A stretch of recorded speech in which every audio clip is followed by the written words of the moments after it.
Asalaamu calaykum waraxmatullaahi tacaala wabarakaatu. Subax wanaagsan walaalahayga kulligiina waa idin wada salaamay. Maanta waxaan rabaa inaan idinla sheergareeyo keek yar aan u sameynayo ilmahayga subaxdii, maadaama subaxdii aan diyaariyo quraac ee ilmihiina iskuul galayaan. Marka insha Allah keegana keeg easy ah waaye. Keeg kali ma ahan, yacni inta waxaan karinayo dhan insha Allah waa idinla sheergareynaa. Waxaa hore u aragteen iyo yacni hadda oo igu cusub insha Allah biidhnillah. Marka waxaan idin dhihi lahaa daawasho wacan walaalahayga, please ha hilmaamina like, share iyo subscribe-ka hadduu ilaahay nacam dhaho.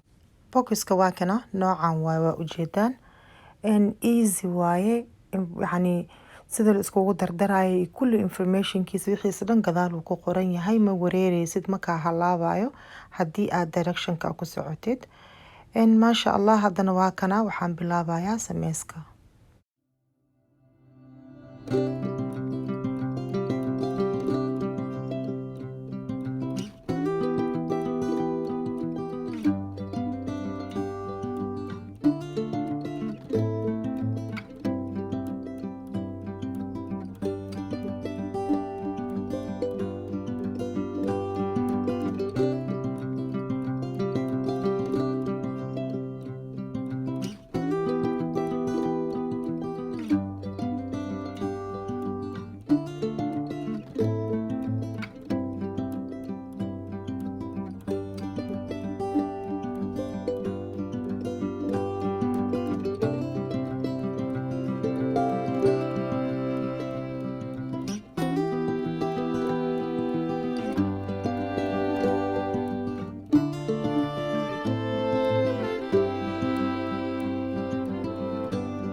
maasha allah shaqada dhan waa iska soo dhameeyey. Hadda waxaan rabaa inaan fadhiisto oo nasto aan shaaha cabo.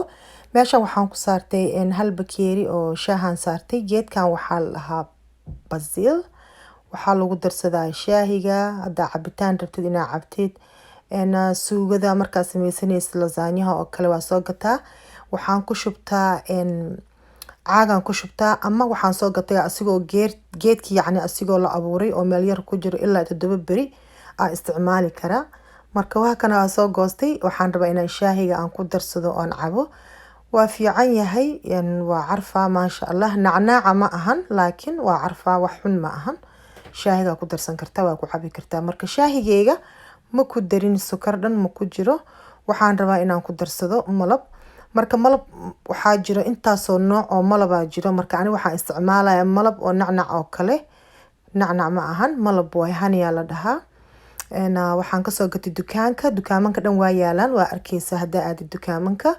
keegi aan karsaday waa alxamdulillah waa iska nasanayaa.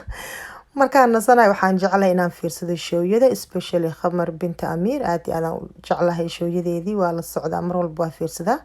gabar walaasheeda fiican waaye.